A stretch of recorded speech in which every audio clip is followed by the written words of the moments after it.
Hello friends, मैं doctor Saroj Chahar और आज का मेरा टॉपिक है म्यूटेशन, उत्परिवर्तन। उत्परिवर्तन शब्द का सबसे पहले प्रयोग किया गया वैज्ञानिक ह्यूगो डी वरीज के द्वारा 1901 में।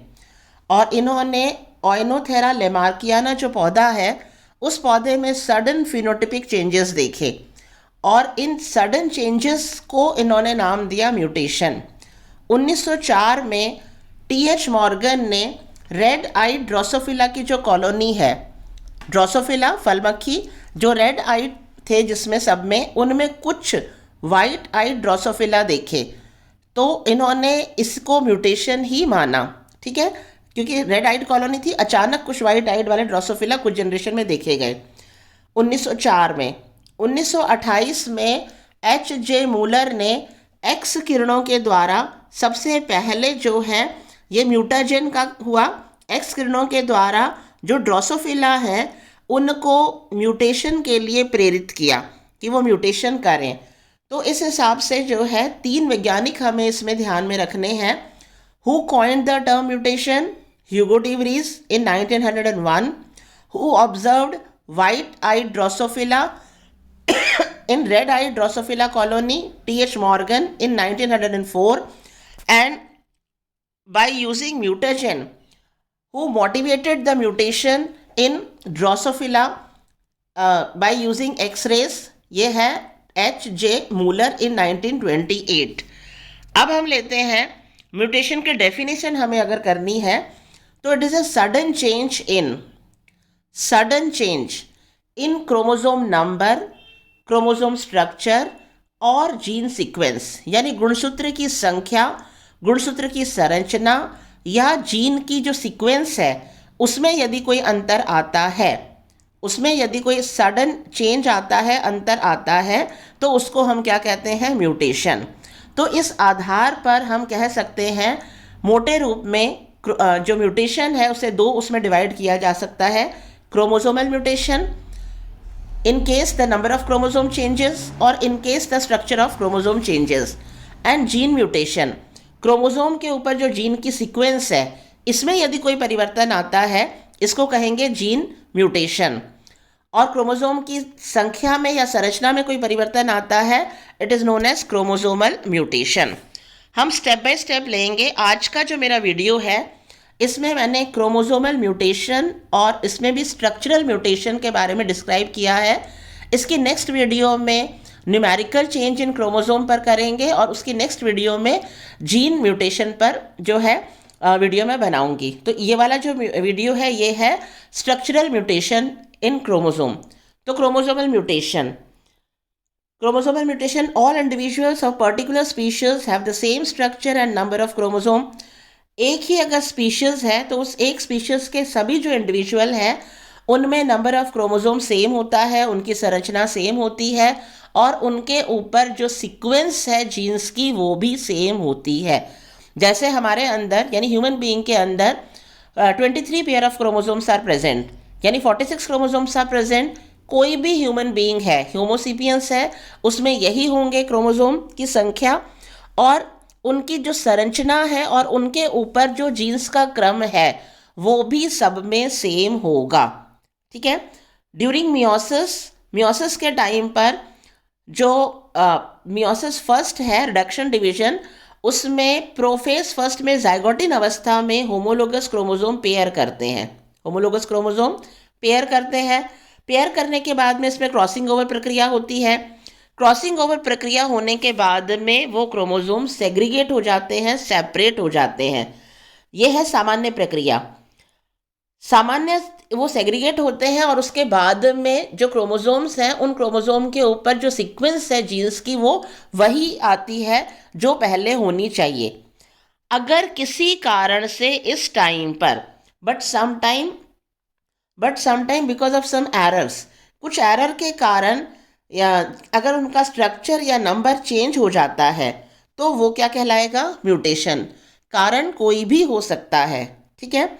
अब हम लेते हैं सामान्यतः कारण क्या होंगे जिनके कारण म्यूटेशन हुआ है, तो उसको कहेंगे म्यूटाजेन। क्या कहेंगे उसको? म्यूटाजेंस, जो उत्प्रेरक का काम करेंगे। उत्प्रेरक का काम रेडिएशंस कर सकती हैं, कुछ केमिकल्स कर सकते हैं, टेम्परेचर शॉक कर सकते हैं, या स्पेशल डाई जो है उनके कारण भी म्यूटेशन हो सकता है। रेडिएशन, ये भी अलग से प्रश्न बनता है।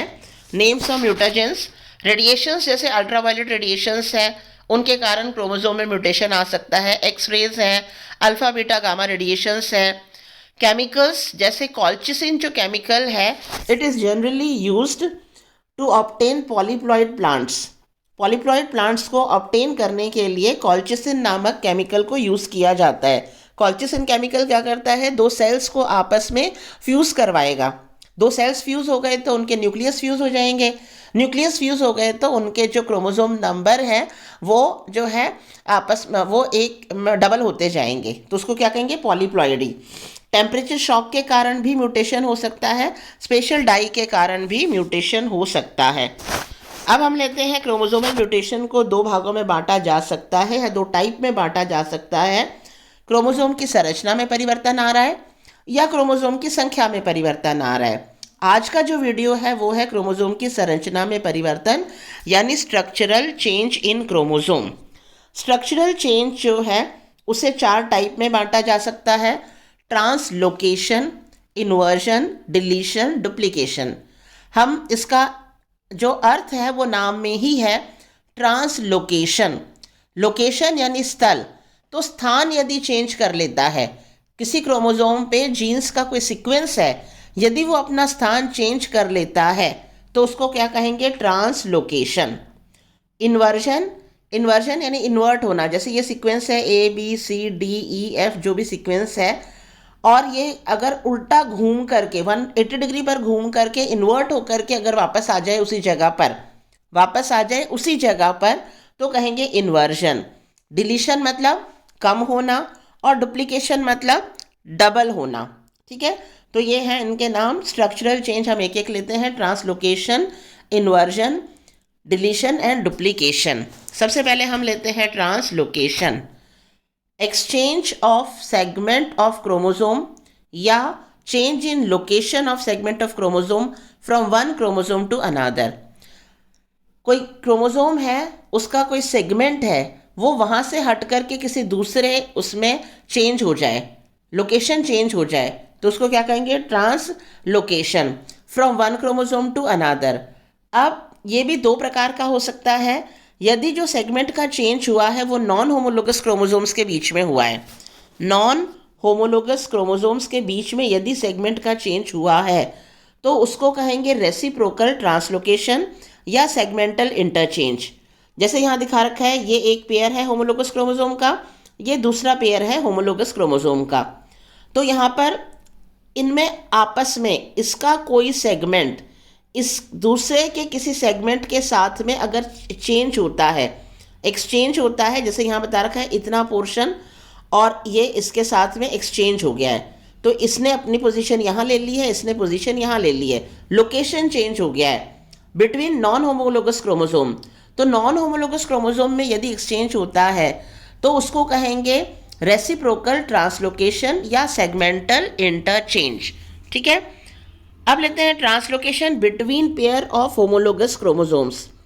अगर होमोलोगस क्रोमोसोम का पेयर है और होमोलोगस क्रोमोसोम के पेयर में किस तरह का एक्सचेंज हो रहा है, ट्रांसलोकेशन हो रहा है, उसके हिसाब से हम लेते हैं होमोजाइगोटिक एंड हेट्रोजाइगोटिक। होमो मतलब समान, यानी जैसे ये एक जोड़ा है, ये दूसरा जोड़ा है होमोलोगस क्रोमोसोम का, तो दोनों में इसका दोनों का पेयर इस दोनों के पेयर के साथ में लोकेशन चेंज हुआ है, तो ये कहलाएगा होमोजाइगोटिक। होमो मतलब समान, जाइगोट मतलब पेयर। तो यहाँ पर दोनों जो क्रोमोसोम है, होमोलोगस क्रोमोसोम के दोनों जो जोड़े हैं, उन दोनों जोड़ों में दोनों जो क्रोमोसोम हैं उनमें सेगमेंट बराबर बराबर ट्रांसलोकेशन हुआ है, तो इसका कहेंगे ट्रांसलोकेशन होमोजाइगोट। ट्रांसलोकेशन हेट्रोजाइगोट में आप देखो, ये दो पेयर हैं होमोलोगस क्रोमोसोम के, पर पेयर में से एक एक जो है इसमें कोई एक्सचेंज नहीं हुआ है, कोई ट्रांसलोकेशन नहीं हुआ है, लेकिन दूसरा जो जोड़ा है इनका ये पार्ट जो है एक्सचेंज हुआ है, ट्रांसलोकेशन हुआ है।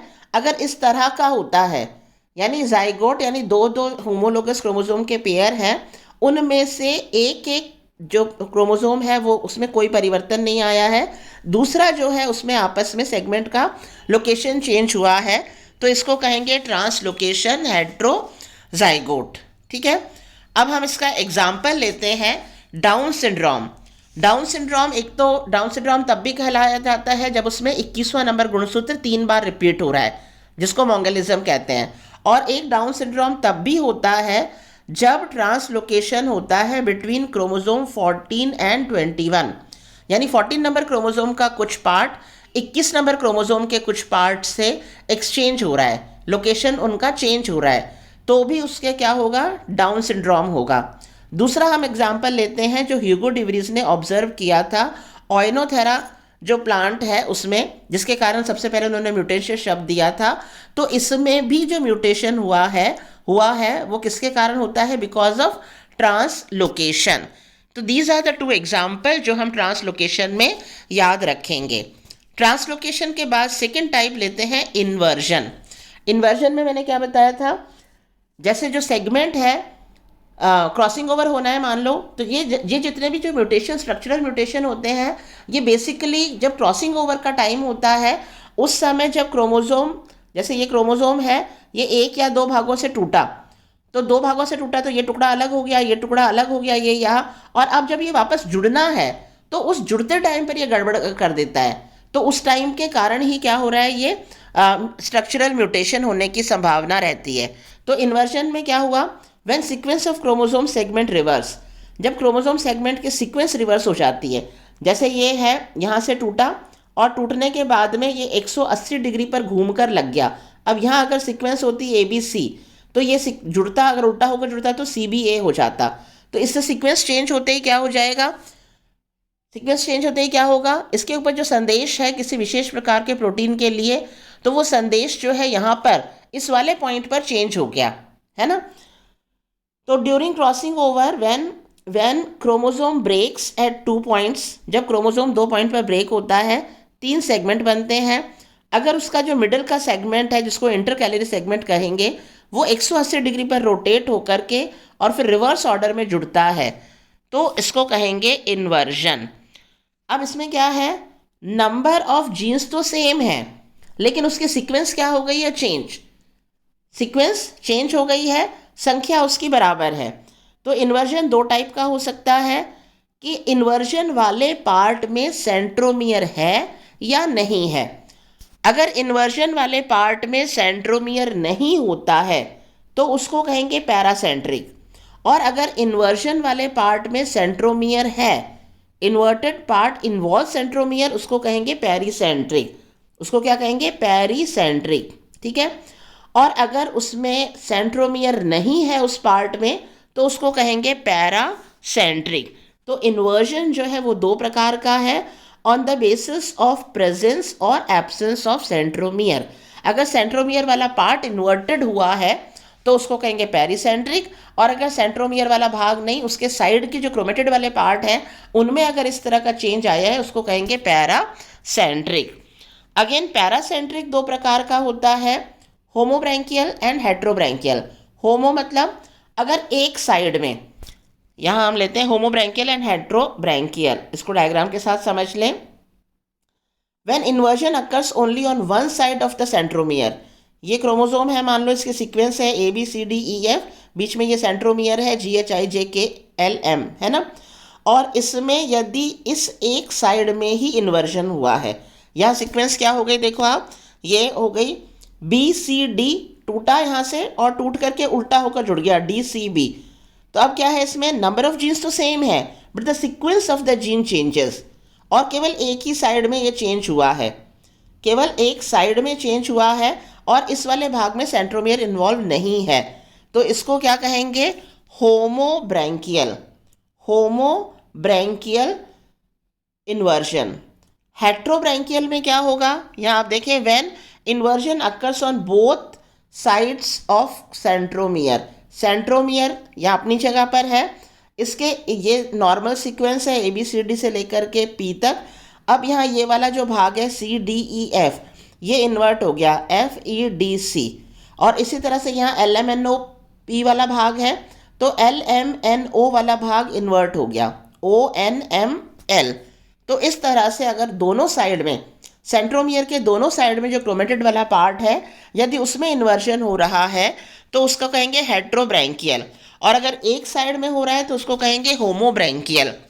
और क्योंकि इस इन्वर्टेड वाले पार्ट में सेंट्रोमियर नहीं है, इसीलिए इसको कहेंगे पैरासेंट्रिक इन्वर्जन। अब हम लेते हैं पेरीसेंट्रिक। पेरीसेंट्रिक मतलब जो इन्वर्जन वाला पार्ट है वो उस वाले भाग में सेंट्रोमियर शामिल है। ये भी दो प्रकार का है, होमोसोमल एंड एलिलोसोमल। होमोसोमल में आप यहाँ पर देखें, when inversion occurs only on one chromosome. Homologous दो पेयर है क्रोमोसोम का, तो उस पेयर वाले क्रोमोसोम में से यदि एक क्रोमोसोम में ये इन्वर्जन हो रहा है और इस इन्वर्जन में सेंट्रोमियर वाला भाग भी शामिल है ना, तो इसको कहेंगे होमोसोमल इन्वर्जन।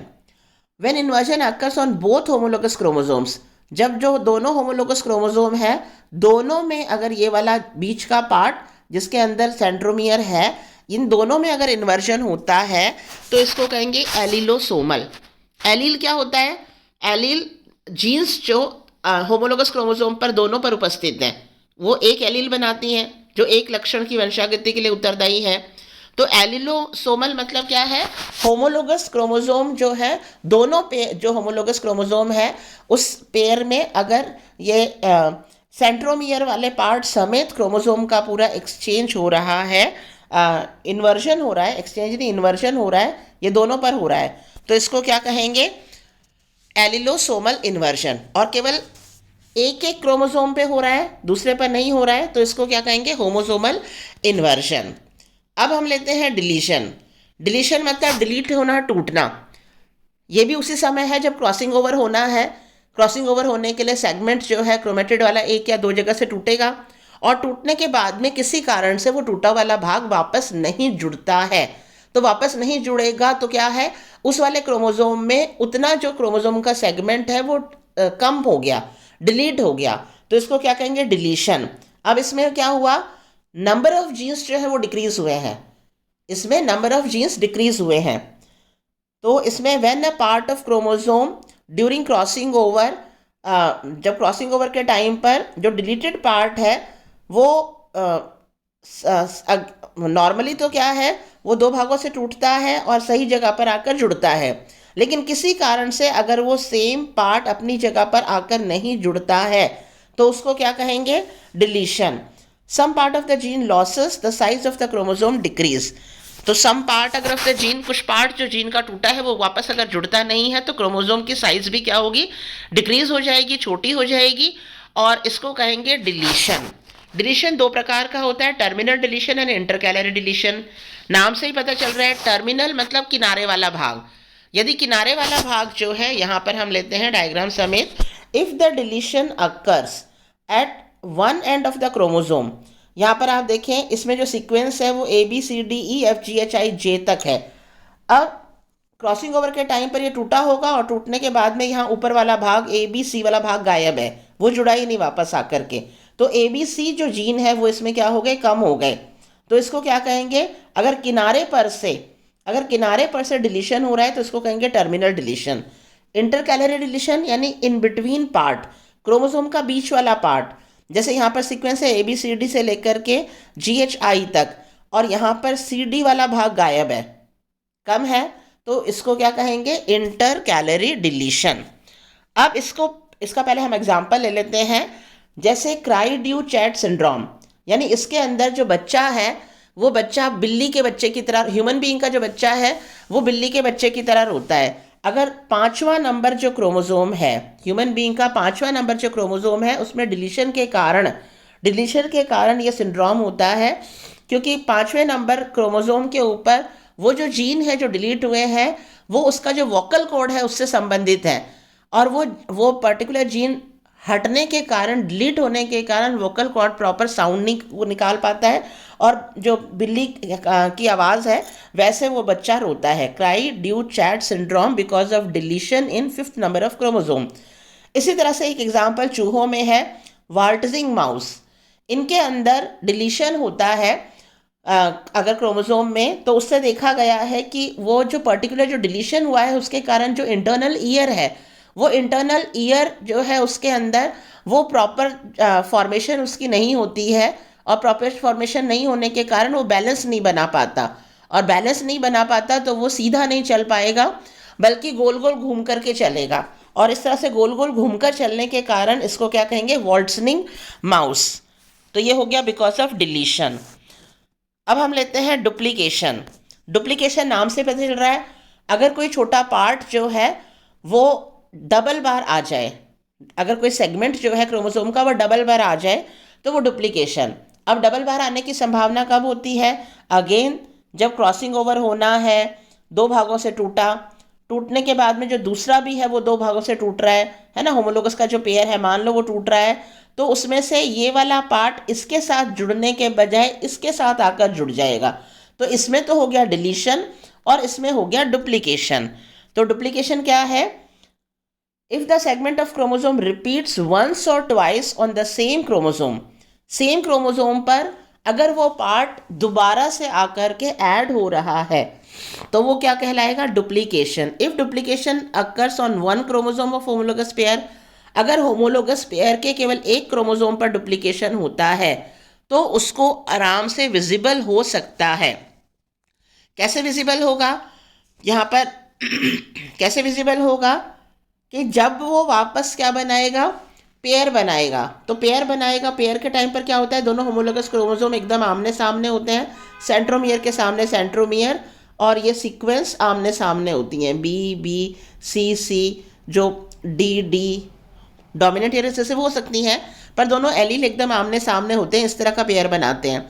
अब जिसमें डुप्लीकेशन हुआ है तो उसके अंदर मान लो यहाँ पर सी डी दो बार है, तो सी डी एक बार तो पेयर बना लेगा, दूसरा वाला सी डी यहाँ पर लूप के फॉर्म में दिखाई देगा।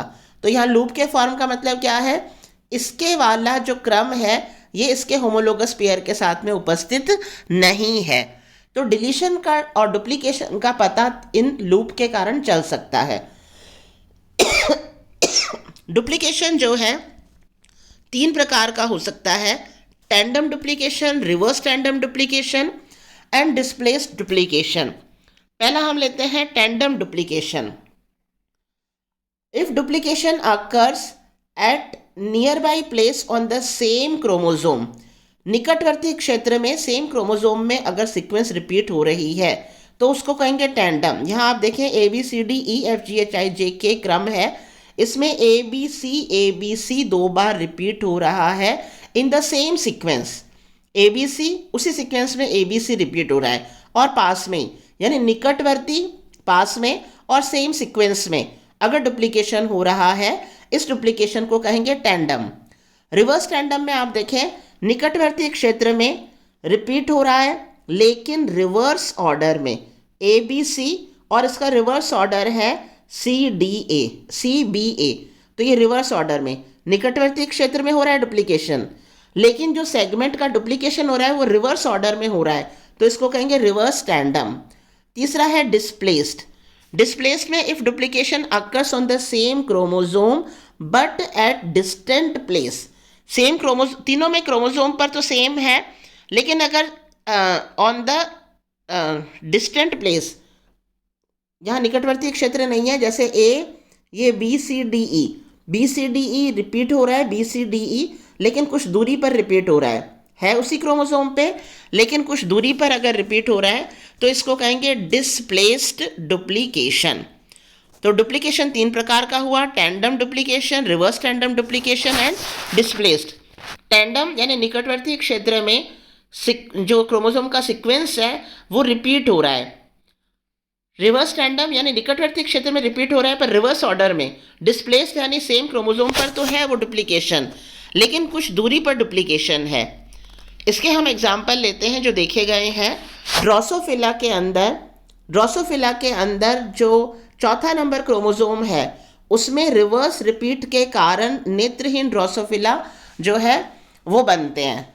Reverse repeat on fourth number of chromosome, चौथे नंबर जो क्रोमोसोम है उसमें रिवर्स टैंडम के कारण, डुप्लीकेशन के कारण जो है नेत्रहीन ड्रोसोफिला बनते हैं। क्रोमोसोम नंबर 3 में अगर डुप्लीकेशन होता है, टेंडम डुप्लीकेशन होता है, तो उसमें ड्रोसोफिला कॉन्फ्लुएंस यानी कि उनकी जो शिराएं हैं मोटी शिराओं वाले ड्रोसोफिला बनते हैं। और डुप्लीकेशन जो है के कारण ही इनमें रोमिल पंख युक्त ड्रोसोफिला जो है बनते हैं। यानी नॉर्मल जो है रोमिल पंख नहीं होती हैं, डुप्लीकेशन के कारण है। टेंडम डुप्लीकेशन के कारण मोटी शिराओं वाले ड्रोसोफिला, और टेंडम डुप्लीकेशन किसमें? तीसरे नंबर क्रोमोसोम में। चौथे नंबर क्रोमोसोम में रिवर्स टेंडम के कारण ब्लाइंड ड्रोसोफिला। ड्रोसोफिला जो है फल मक्खी है, उसके नंबर ऑफ क्रोमोसोम भी कम होते हैं, म्यूटेशन आसानी से करवाया जा सकता है, लाइफ साइकिल छोटी होती है, आराम से उसको कल्चर किया जा सकता है, इजीली ऑब्जर्व किया जा सकता है म्यूटेशन को। यही कारण है कि आर्टिफिशियल तरीके से भी उसमें म्यूटेजन को यूज़ करते हुए म्यूटेशन करवाया जा सकता है। और जेनेटिक्स की स्टडी में ड्रोसोफिला का अपना बहुत इम्पॉर्टेंट रोल है। तो ये जो है ये हो गया इसके बारे में स्ट्रक्चरल चेंज इन क्रोमोसोम में जो म्यूटेशन के टाइप हैं। वैसे अगर ये निबंधात्मक प्रश्न पूरा आता है तो आपको पूरे का फ्लो चार्ट बना लेना चाहिए, लेकिन यहाँ पर आपको स्ट्रक्चरल चेंज जो है क्रोमोसोम का उसका फ्लो चार्ट पहले बनाएं, और फ्लो चार्ट बनाने के बाद में आपका कोई पॉइंट छूटेगा नहीं।